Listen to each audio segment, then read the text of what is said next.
Hello दोस्तों, आप सभी का स्वागत है आपके अपने YouTube channel SSC exam pro में। जैसा कि आपको पता है, मैं रोज़ एक वीडियो इलेक्शन से संबंधित लेकर आता हूं। आज मैं फिर एक वीडियो आपके लिए लेकर आया हूं। आज हम इस वीडियो के माध्यम से यह जानेंगे कि सभी मतदान अधिकारियों को मतदान केंद्र पर कब पहुँचना चाहिए, अगर कोई मतदान अधिकारी अनुपस्थित है तो क्या करना चाहिए, इसके साथ ही साथ मतदान केंद्र की स्थापना कैसे करनी चाहिए। वीडियो शुरू करने से पहले आपसे निवेदन रहेगा कि वीडियो को बिना स्किप किए पूरा देखें तथा चैनल को लाइक, शेयर और सब्सक्राइब जरूर करें तथा नोटिफिकेशन बेल को भी क्लिक कर दें। तो चलिए शुरू करते हैं आज का वीडियो। मतदान केंद्र की स्थापना। तो हम लोगों को मतदान केंद्र कब पहुंचना चाहिए वो हम लोग चलिए देखते हैं। आपको अपने दल के साथ मतदान केंद्र पर मतदान प्रारंभ होने के कम से कम 2 घंटे पहले पहुंच जाना चाहिए। यदि आप मतदान केंद्र पर मतदान के दिन पहुंच सकने की स्थिति में नहीं है तो आप एक दिन पहले भी पहुंच सकते हैं तथा मतदान केंद्र में ही सो सकते हैं।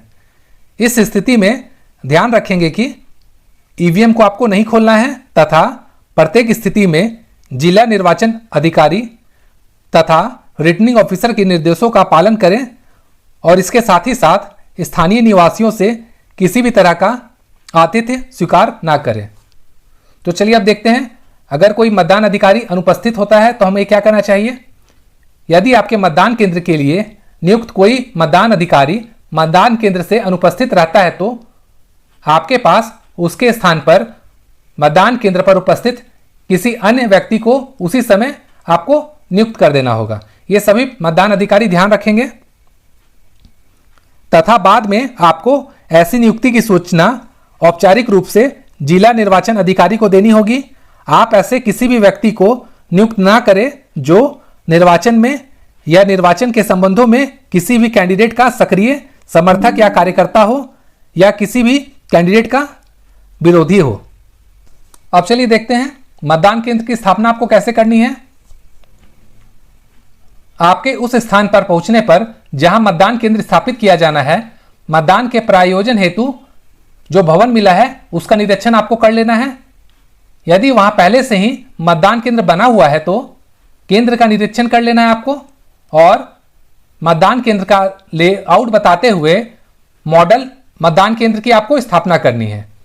यदि आवश्यक आपको समझ में आता है तो यह आप पे निर्भर करता है कि आप मतदान केंद्र के वास्तविक स्थापन में मामूली फेरबदल कर सकते हैं, लेकिन आपको पूरी तरह से चेंज नहीं करना है। लेकिन इसके साथ ही साथ आपको यह भी सुनिश्चित करना है कि मतदाताओं के लिए मतदान केंद्र के बाहर जो वेटिंग करने का जो जगह है वो काफ़ी हो। जहां तक हो सके पुरुषों और महिलाओं के लिए अलग अलग प्रतीक्षा स्थान आपको बनाना चाहिए।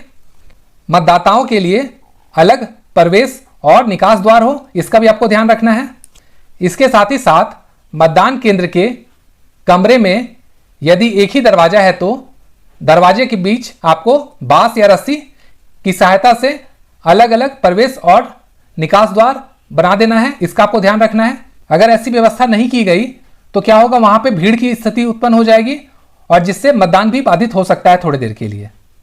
इसके साथ ही साथ आपको यह भी सुनिश्चित करना है कि जो मतदान कक्ष होगा उसके अंदर रोशनी पर्याप्त रूप से आ रही हो और यदि आवश्यक हो तो प्रत्येक कक्ष में उपयुक्त रोशनी की व्यवस्था करनी चाहिए, इसका भी आपको ध्यान रखना है। उसके बाद मतदाता मतदान केंद्र पर प्रवेश करने से लेकर उसे छोड़ने तक आसानी से आ जा सके, इसका भी आपको ध्यान रखना है और उन्हें मतदान केंद्र के भीतर आड़ा या तिरछा ना चलना पड़े, इसका भी आपको ध्यान रखना है।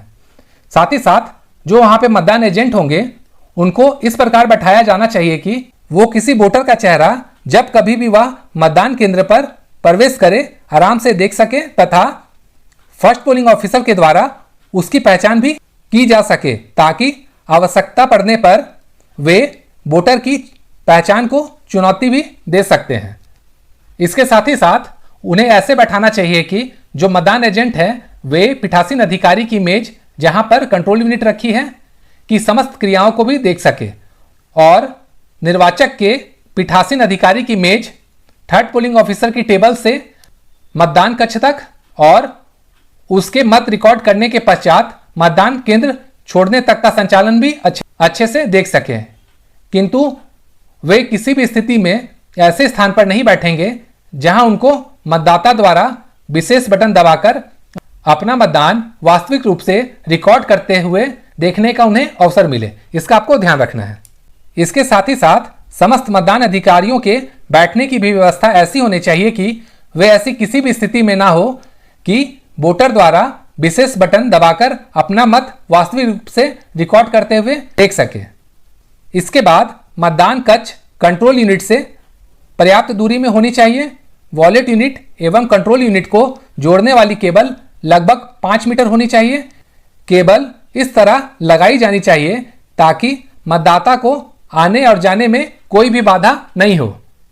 और इसके साथ ही साथ मतदान प्रकोष्ठ की उपयुक्त दूरी भी होनी चाहिए। पूरा कैबिन दृष्टिगोचर होना चाहिए। ईवीएम मतदान कक्ष में रखते समय मतदान की गोपनीयता का ध्यान भी रखना चाहिए। यह सुनिश्चित करना चाहिए कि मतदान कक्ष कार्डबोर्ड से बना हो एवं 21 inch into 21 inch into 21 inch का होना चाहिए और साथ ही साथ यह किसी भी खिड़की या दरवाजे से दूर होना चाहिए। तो आशा करता हूं दोस्तों इस वीडियो के माध्यम से मैंने आपको अच्छे से समझा दिया है कि सभी मतदान अधिकारी मतदान केंद्र पर कब पहुंचेंगे और मतदान केंद्र की स्थापना वे कैसे करेंगे। अगर आपको वीडियो थोड़ी भी पसंद आई है तो चैनल को लाइक शेयर और सब्सक्राइब जरूर करें। Thank you.